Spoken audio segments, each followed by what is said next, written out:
This time on a very special Dirty History and Hobbies. Hello! In this video, we're going to talk about analytical models relating to both the design and practice play styles of tabletop role-playing games. Not everyone is interested in deconstructing, modeling, and analyzing the elements of play that make role-playing games meaningful to us. Many people simply want to play these games in their free time without subjecting those experiences to critical examination, and that's okay. This kind of video won't be interesting to many viewers, and I'll make no effort to make it appear more entertaining. So I'll understand if most viewers choose to skip to another video with the usual top 5 or 10 lists and lots of jump cuts to keep things captivating. But for those that do find this kind of discussion interesting, I encourage you to provide your own perspectives and approaches in the comment section down below. Admittedly, I'm pretty committed to my own position, but that should not be construed to mean that I don't believe there's room for a multitude of different ways to play tabletop role-playing games. You will ultimately have to pick the way that is best for you and for the other players at your table. Models such as those we will discuss in this video are meant to serve an heuristic evaluative process. So, as a baseline of reference, let's start by briefly going over what is probably the most widely known analytical model, GNS Theory, and the big model. The GNS, of course, stands for Gamism, Narrativism, and Simulationism, which we will define in a moment. However, there are plenty of extant videos for discussing GNS Theory in greater detail. In this video, we're going to talk about models which you may not be familiar with, the Wunderkammer-Gesamtkunstwerk, or WeGe model, developed by Lars Konzack. To begin, the key things we need to understand about GNS theory are, firstly, that it always accepted that individual players will have their own particularistic reasons for playing tabletop role-playing games, and secondly, that it is a theory about group rationales for playing these games, meaning it is about player reasoning, not about game design itself. However, much of the verbiage that grew out of conversations from Ron Edwards and the other discussants at Hephaestus's Forge, or simply The Forge, in the early 2000s remains part of the hobby. I certainly maintain the use of shared imagined space, which I often call shared imagined setting. However, with the same understanding that it includes not only the fictional world, but also the player characters as fully contextualized within that world and the events that those player characters collaboratively enact. And that said, I believe that as well known as the creative agendas or game narrative simulation trichotomy that still resonates with the majority of people who still discuss the outgrowth of the so-called big model. So let's start by covering some short definitions of these three creative agendas in GNS theory.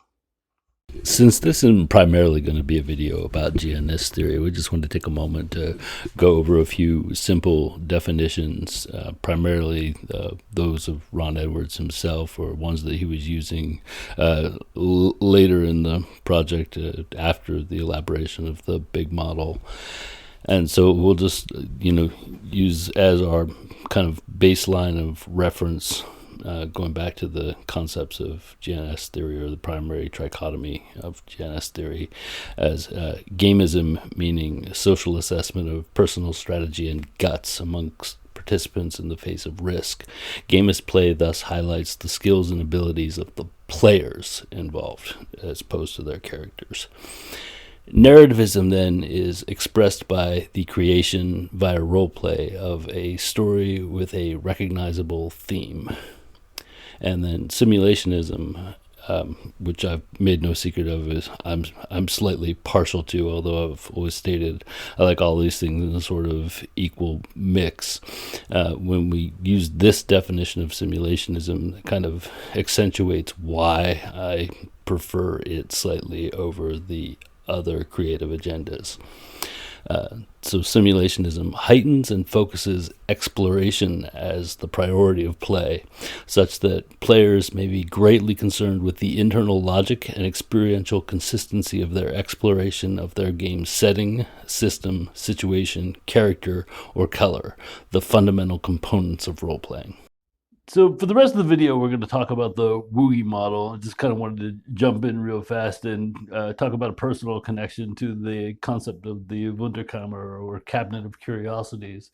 This often harkens back to a character named Ole Worms, who was one of the first people to gather together this eclectic mix of kind of scientific and other objects. So, for instance, in his exhibited collection of curiosities, you might find something attributed to being a unicorn's horn.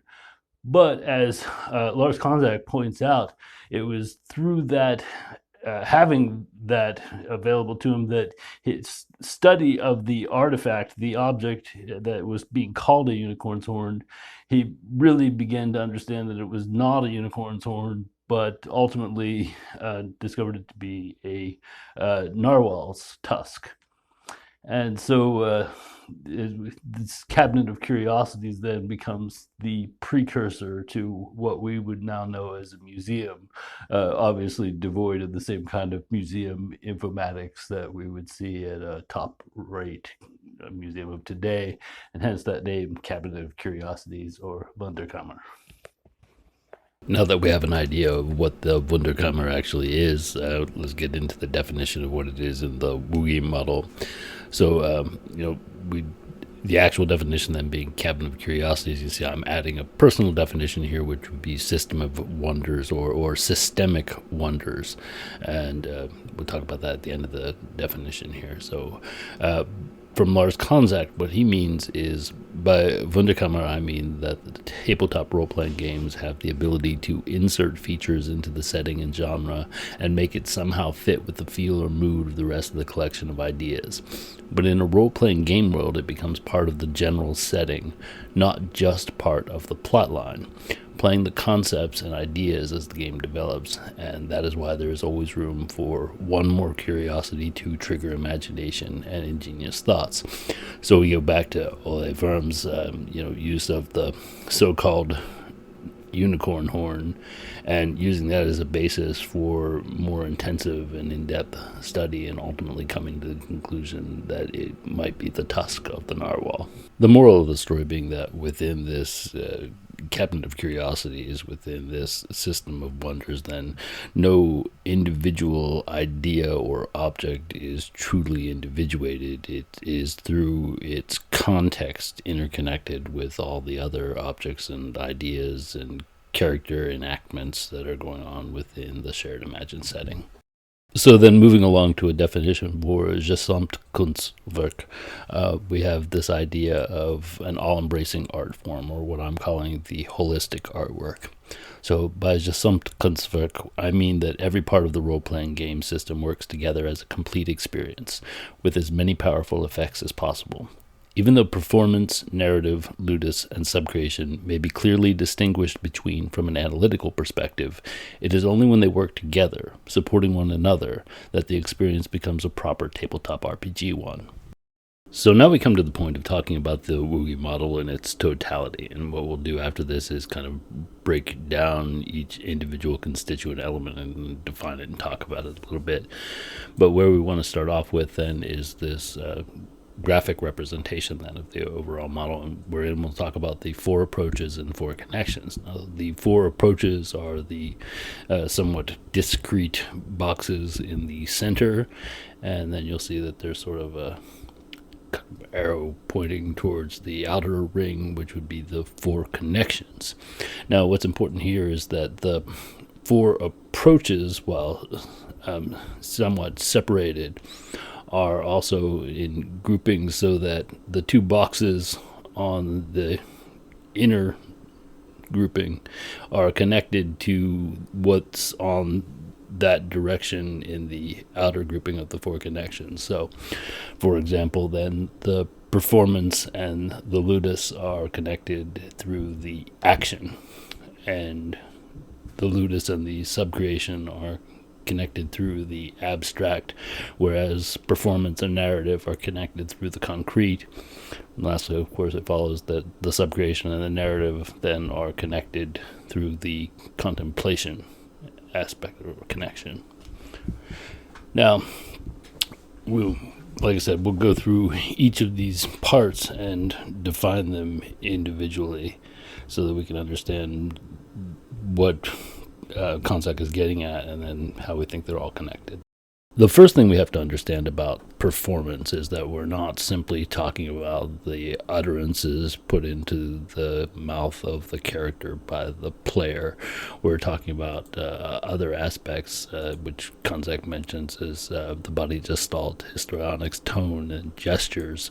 So the gestures then of the player, but also those that the player is ascribing to the character. Beyond that, then what we have is a kind of preliminary definition for this performance is, due to the interactivity of the media, it does not intrinsically assume a separate audience for which one is to perform, thus necessitating a greater degree of introspection than in the more purely dramatic arts, as well as giving role-playing, even as an activity, a more literary form. However, the true content of a performance is certainly neither the narrative nor the play, but the presentation and exhibition of the performer. Next, we then come to Konzack's definition for narrative. The narrative of a tabletop role-playing game is not a fixed narrative, but an open-ended scenario organizing an interactive experience of branching, emergent, or otherwise non-linear structured events. The game master functions as narrator, with the narrative being derived partly from the scenario and partly from improvisation.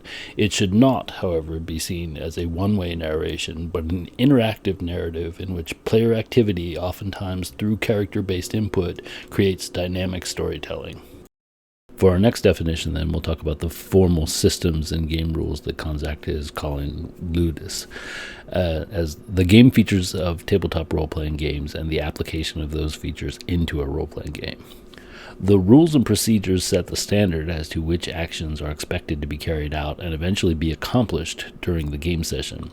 Consequently, the game rules are an integral part of the tabletop role-playing game aesthetics, not just vestigial remnants from its Kriegspiel heritage. What I've generally been calling the shared imagined setting is called by Konzack the subcreation, and that is a term that he's borrowing from J.R.R. Tolkien. And so as his definition, we have subcreation is the fictional world of the tabletop role-playing game.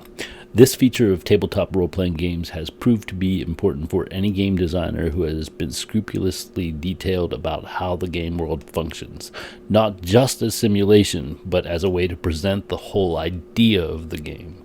Without these thoroughly described game worlds, there is nothing to uncover but the rude pleasures of emotional feedback. Not to put too fine a point on it, and with the usual disclaimer about there being no wrong ways to approach playing these games, as long as you're enjoying yourself, as long as the people that you're playing around the table with are enjoying themselves, and you're all enjoying each other's company and the experience as a whole, you're doing it right. But that is probably the criticism that I've leveled the most at those who overly emphasize character roleplay, as to the exclusion of the other approaches that we're talking about here in the WeGe model. For me, it really does boil down to that way of playing offers nothing but the rude pleasures. Moving on then from the four approaches, let's start defining the four connections, and we'll start with action. Performance and ludus control the action of role-playing. Performances are the dramatic actions of the players and game master as they interact with each other within the role-playing game. Ludus is the concept of applying abstract rules to adjudicate the results of such actions. The game rules facilitate the predictable and the unpredictable simultaneously. Next, we'll look at actions opposite contemplation, which Konzack describes thusly. Players need perspective, and there are two ways in which the players can achieve this, either through the understanding of a concrete narrative sequence of events or on an abstract level, how all these quests are related to the game world as a whole. The concept of interconsistency of reality, meaning that everything is there for a reason and therefore there are indeed logical consequences to what is happening. Without the game world, the contemplation of the game becomes less interesting and less thoughtful. Next, we talk about Konzack's concept of the abstract connection. The rules of the game are supposed to support the game world and the possible actions within the game world, as well as its underlying concepts and themes. Well-functioning game rules sustain the inner consistency of reality in such a way that the rules simulate the order of things in any given world. The rules do not necessarily simulate the world as we know it. Instead, rules should be applied to express the genre and setting of any given game world. And finally, we'll look at the concrete association, which Konzack goes on to talk about the story components experienced by the player and, of course, the player's immediate experience of interacting with such components, from which an interactive narrative arises rather than meta-narrative elements such as typology, the underlying mostly mathematical game rules that allow systematic interaction with narrative components or other abstract ideals. The concrete level is an important part of the experience, but should always be related to the abstract level in order to make sense. So now we want to wrap all this up by talking about kind of the uses of the model, and they are primarily twofold. And the first one we're going to call the analytical uses of the model. And in this case, we're talking about both the players and their choices in approaches, but also the things that are going on within the sub-creation, the shared imagined setting, the fictive world. So the choices and the performed narrative of the characters. And so here where Konzack is talking about this is everything in the Wunderkammer relates to the four elements of a role-playing game: performance, ludus, narrative, and sub-creation. However, in order to get a better understanding of role-playing games, it is significant to understand additionally how these four perspectives all come together. And one of the things that he uses as an example then is the idea of the character sheet, which is a physical, real object in the physical world. And at the same time, that refers to a character within the fictional world, which he also calls the secondary world. And that comprises the role-playing game world. And he says this is not a paradox, but rather different layers of reality. The second use then we'll talk about are the design uses of the model. And these are the uses that we're applying to the game design itself. And here Konzack actually gets into talking about the endogenous meaning. So the idea that the ludus, the rules, the formal structures, and also then the structures that are supplied by the internal logic, consistency, and coherence of the sub-creation, the fictional shared imagined setting, then are things that create this endogenous meaning. And that's what you sort of have to shoot for understanding when you're thinking about designing the game. Now, in terms of discussing the concept, then Konzack says that all of these fictional objects must represent the concepts and style of the setting and the genre of the sub-creation. If you as a game designer want to express an idea through game rules, you must be fully aware of how the game structure creates its own meaning and how this can be used to express the sub-creation and support the possible narratives in the role-playing game. The endogenous meaning is the central key for any game designer to articulate his artistic vision. And so then the final point really becomes from this that there is no limit to the artistic possibilities role-playing games are able to convey. So don't limit yourself to, just the ludus or just the ludus and the sub-creation. But the same means don't limit yourself to just the narrative and performance aspects that come from solely and exclusively focusing on characters and what they're doing and saying and describing where they're going and that sort of thing. So if this is your first experience with the WeGe model. I hope you've enjoyed the presentation, and I really hope that this sort of engenders some discussion about not only this model, but the application of models to the analysis of role-playing games that we're involved with overall. Like I said at the beginning, I understand that's not everybody's cup of tea, and I've said it in other videos. This is not something that you want to bring to the table. This is something that you do between sessions because you're interested in the hobby and you want to break it down and discuss it in these ways. And again, that's not for everybody, and that's just fine. If you just want to, enjoy the game on a Saturday afternoon, that's cool too. Anyway, I thank everyone for listening, and I hope to see you again in the next video. Thank you.